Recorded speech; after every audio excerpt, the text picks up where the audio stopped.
Hello, Kehilat Darchei Tzion. Bon Erev Shabbat, Parashat Shemini. We read this week the Haftarah in Shmuel Bet, Perek Vav. The Haftarah is divided into two major stories according to our minhag, the Ashkenazi minhag. The first story is the story of bringing the Aron to Yerushalayim. That in itself is divided into two stories, but that's not what I want to focus on. I want to focus on the second story. The second story that we read is about David's desire to build a Mikdash.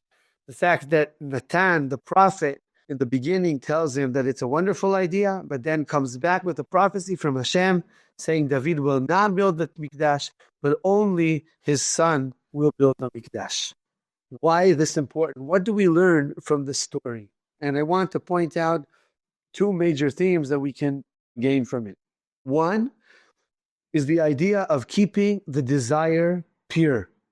Harav Hutner, in his book on Pesach, on the Pachad Yitzchak for Pesach, describes the importance of desire, and he points out that the Mikdash is named after David, Mizmor Shir Chanukat Habayit David, because of David's desire to build the Mikdash.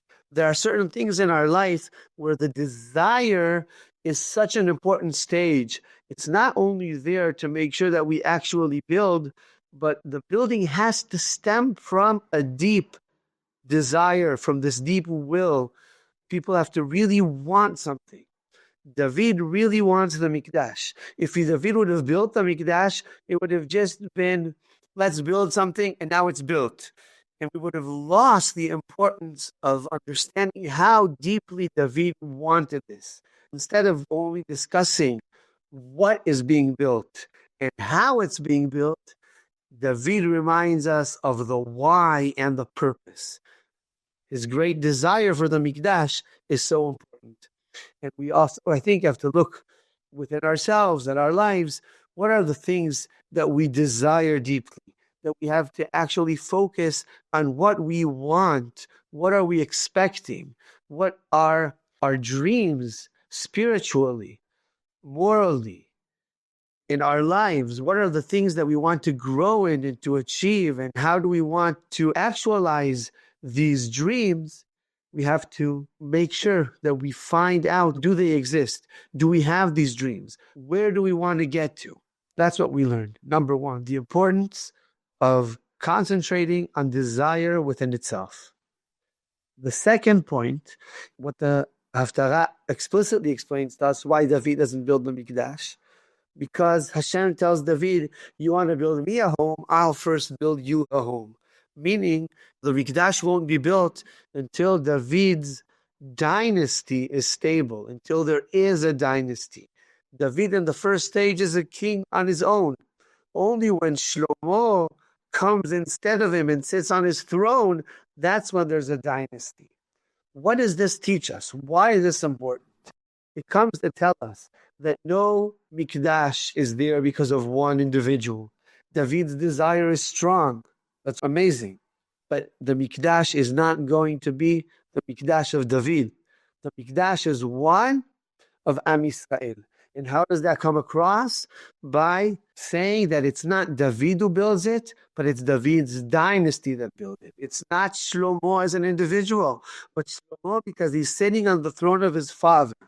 Meaning the household of David, the kings of Am Yisrael, have the right and the merit to build the Mikdash. This puts them in a position of humility, of standing before Hashem, understanding that it's not that the Mikdash depends on them, but rather they depend on Hashem. Hashem gives David a dynasty, and now David can build a Mikdash, or David's household. When understanding that this dynasty is what allows and permits the Mikdash. The fact that not everything is in our hands and in our control. Not everything belongs to individuals, but rather to the nation, one generation to the next. That's the importance of a dynasty. Connecting tradition, connecting one generation to the next, keeping this lineage of Am Yisrael, of Malchut David, connected, explains that the connection of the Mikdash, the connection of Hashem to Yerushalayim, is not to a certain individual, but rather to the nation in its whole, from one generation to the next, an eternal connection. And that's what we learn from the story.